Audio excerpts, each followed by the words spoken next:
प्रधानमंत्री नरेंद्र मोदी आज यूपी के गोरखपुर का दौरा करेंगे और वहां 9,600 करोड़ रुपए से अधिक की लागत वाली विभिन्न परियोजनाओं की सौगात देंगे। प्रधानमंत्री मोदी गोरखपुर खाद कारखाना, पूर्वी उत्तर प्रदेश के पहले एम्स और RMRC की हाईटेक लैब का उद्घाटन करेंगे। गोरखपुर खाद कारखाने की आधारशिला साल 2016 में पीएम मोदी ने रखी थी। बीजेपी ने 13 दिसंबर को काशी विश्वनाथ कॉरिडोर के लोकार्पण के कार्यक्रम को भव्य बनाने की पूरी तैयारी कर ली है। 13 दिसंबर को प्रधानमंत्री मोदी काशी विश्वनाथ कॉरिडोर का लोकार्पण करेंगे। इस दौरान बीजेपी शासित राज्यों के मुख्यमंत्री भी वाराणसी में मौजूद रहेंगे। कॉरिडोर के लोकार्पण के मौके पर वाराणसी के घाटों को दीपों से रोशन किया जाएगा। गंगा किनारे की इमारतें भी रोशनी से जगमगाएंगी। घाटों पर प्रधानमंत्री के साथ यहां आने वाले विभिन्न प्रदेशों के मुख्यमंत्रियों का भी कटआउट लगाया जाएगा। 13 दिसंबर को काशी विश्वनाथ कॉरिडोर के लोकार्पण के बाद 16 दिसंबर को वाराणसी में योगी कैबिनेट की बैठक होगी। वाराणसी में योगी कैबिनेट की बैठक इसलिए की जा रही है ताकि काशी विश्वनाथ कॉरिडोर की उपलब्धि लोगों तक पहुंचाई जा सके। इससे पहले योगी सरकार प्रयागराज कुंभ में कैबिनेट बैठक कर चुकी है। कांग्रेस महासचिव प्रियंका गांधी ने सोमवार को यूपी में घोषणा पत्र कमेटी और कैंपेन कमेटी के साथ बैठक में विधानसभा चुनाव की तैयारियों को लेकर चर्चा की। इस दौरान उन्होंने जनता की राय से तैयार किए गए घोषणा पत्र को अंतिम रूप देने पर चर्चा की। प्रियंका गांधी ने कहा कि उत्तर प्रदेश कांग्रेस के घोषणा पत्र में युवाओं, किसानों, महिलाओं, व्यापारियों, वंचित वर्गों समेत सभी तबकों की आवाज को जगह दी गई है। उन्होंने कहा कि यूपी कांग्रेस का घोषणा पत्र उत्तर प्रदेश की प्रगति का रास्ता तैयार करने वाला दस्तावेज होगा। पंजाब विधानसभा चुनाव के लिए कांग्रेस ने कमेटी की घोषणा कर दी है।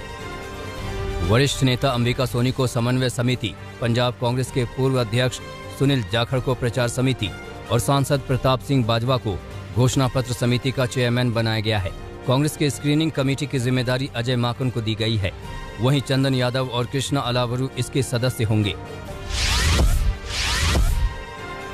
जातीय जनगणना को लेकर केंद्र सरकार से इतर बिहार सरकार ने अपना निर्णय ले लिया है। राज्य सरकार अपने खर्चे पर जातीय जनगणना कराएगी। इसका ऐलान सोमवार को सीएम नीतीश कुमार ने किया।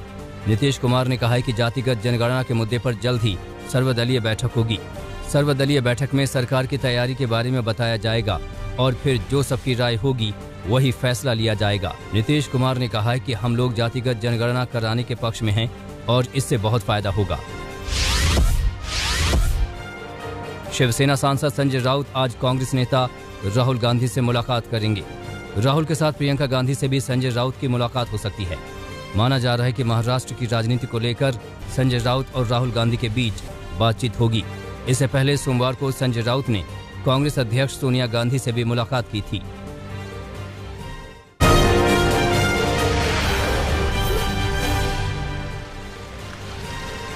रूस के राष्ट्रपति पुतिन ने दिल्ली के हैदराबाद हाउस में पीएम मोदी से मुलाकात की।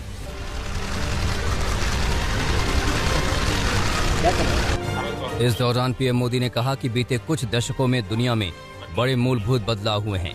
दुनिया ने बहुत से राजनीतिक परिवर्तन देखे हैं, लेकिन भारत और रूस की दोस्ती जस की तस रही है।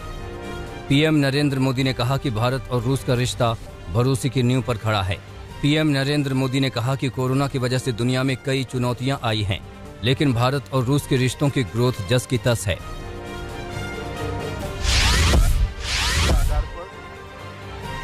नागालैंड फायरिंग पर गृह मंत्री अमित शाह ने संसद में बयान दिया। अमित शाह ने कहा कि यह गलत पहचान का मामला है। सेना ने संदिग्ध समझकर फायरिंग की थी, जिसमें 6 लोगों की मौत हो गई। गृह मंत्री ने बताया कि इलाके में संदिग्ध विद्रोहियों की आवाजाही की सूचना मिली थी। इस दौरान इलाके से गुजर रही एक गाड़ी को सेना ने रुकने का निर्देश दिया। जब गाड़ी नहीं रुकी तो संदिग्धों की आशंका में फायरिंग की गई। अमित शाह ने कहा कि बाद में यह गलत पहचान का मामला साबित हुआ। गृह मंत्री ने कहा कि पूरे मामले की उच्च स्तरीय जांच चल रही है और कानून के मुताबिक कार्रवाई की जाएगी।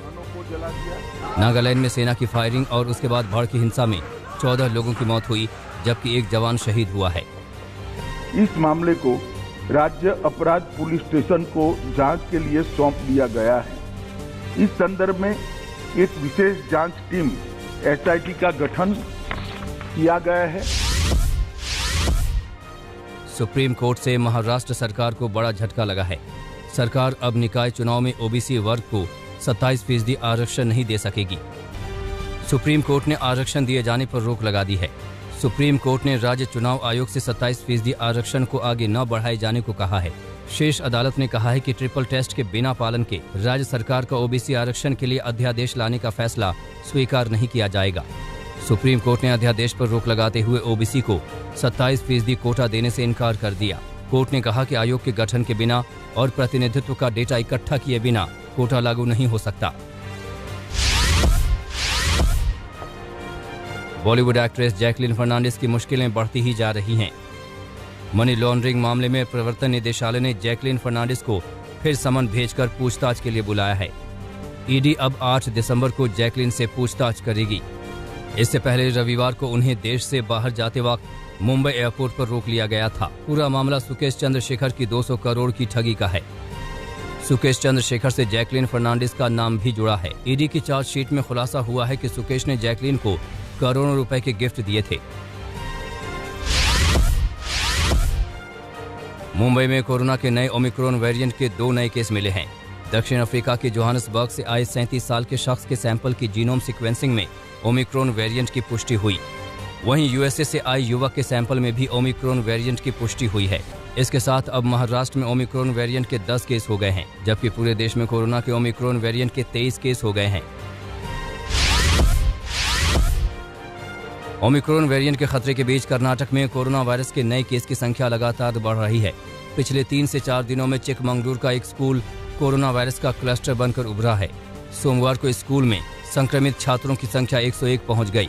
इसमें 90 छात्र हैं और 11 स्टाफ हैं। सभी छात्रों के सैंपल को जीनोम सीक्वेंसिंग के लिए भेज दिया गया है।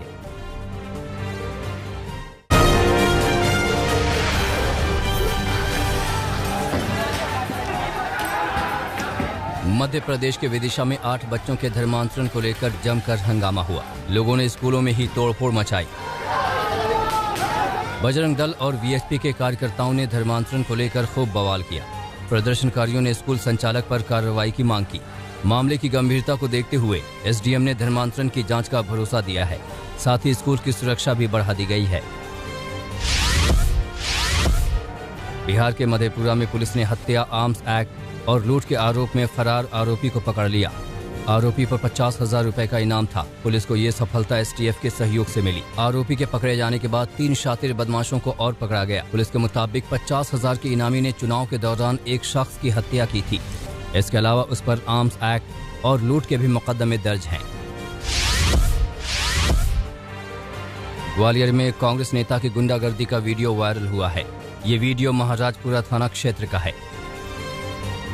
तस्वीरों में देखा जा सकता है कि कैसे कांग्रेस नेता अपने समर्थकों के साथ मिलकर मारपीट कर रहा है। आरोपों के मुताबिक कांग्रेस के नेता ने पीड़ित से 1 करोड़ रुपए टेरर टैक्स मांगे थे। पैसे न देने के एवज में ये मारपीट की गई। पीड़िता की शिकायत पर पुलिस ने मामला दर्ज कर लिया है और आगे की जांच में जुट गई है। वाराणसी में चलती बस में आग लगने से हड़कंप मच गया। तस्वीरों में देखा जा सकता है कि कैसे ये बस धू-धू कर जल रही है। मामला मंडुआडीह थाना क्षेत्र का है। बताया जा रहा है कि यहां ककरमत्ता फ्लाईओवर पर बस में अचानक आग लग गई। आग तेजी से फैली और लोगों ने किसी तरह से अपनी जान बचाई।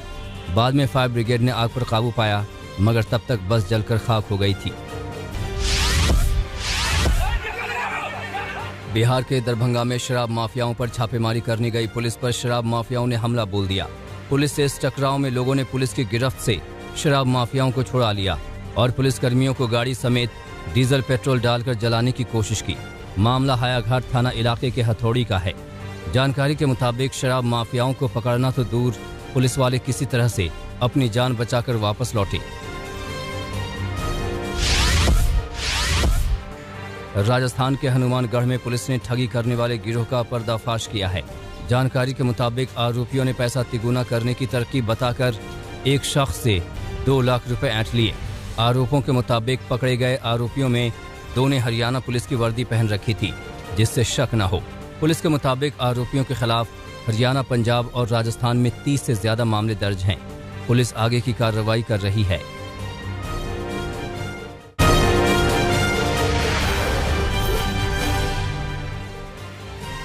अमेरिका में नॉर्वे के एक क्रूज शिप में ओमिक्रॉन संक्रमण के एक मरीज के मिलने की आशंका है।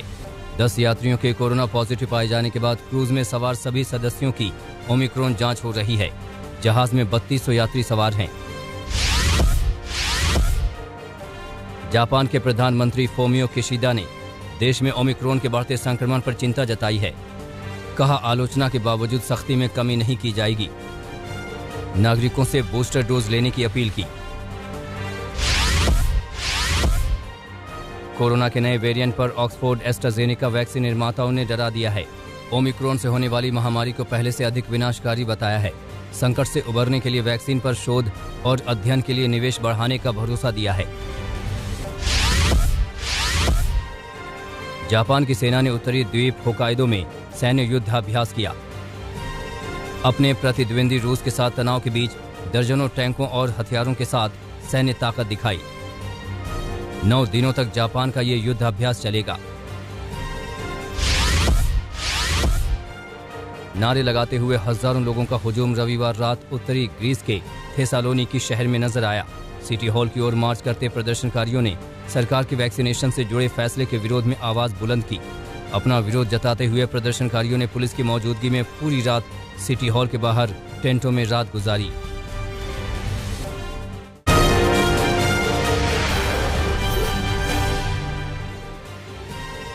म्यांमार की पूर्व नेता आंग सान सू की पर विपक्ष हमलावर हो गया है।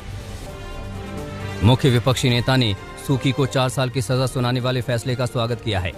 राजधानी नेपिडा की विशेष अदालत ने सू की को सजा सुनाई है। अगले हफ्ते भ्रष्टाचार के एक और मामले में फैसला आना बाकी है। आगजनी और हिंसा के बाद सोलोमन द्वीप में राजनीतिक गर्मा गई है। संसद में अविश्वास प्रस्ताव जीतने के बाद प्रधानमंत्री मनशे सोगावरे ने विपक्ष को करारा जवाब दिया है। कहा, शरारती ताकतें या ताइवान के एजेंटों के खिलाफ हार नहीं मानेंगे। भाषण के दौरान अपनी कुर्सी को जमीन पर पटक दिया।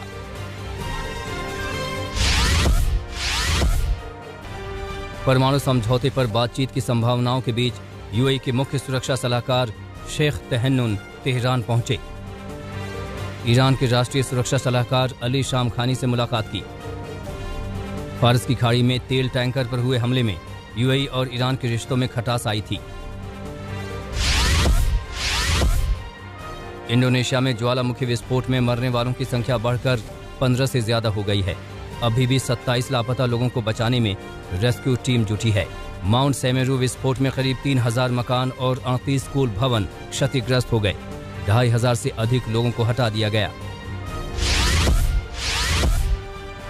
अमेरिका में दिग्गज रिपब्लिकन राजनेता बॉब डोल के सम्मान में कैपिटल पर राष्ट्रीय झंडा झुकाया गया। लंग कैंसर से जूझ रहे बॉब का 98 साल की उम्र में निधन हो गया। वे राष्ट्रपति पद के लिए रिपब्लिकन उम्मीदवार भी रह चुके थे।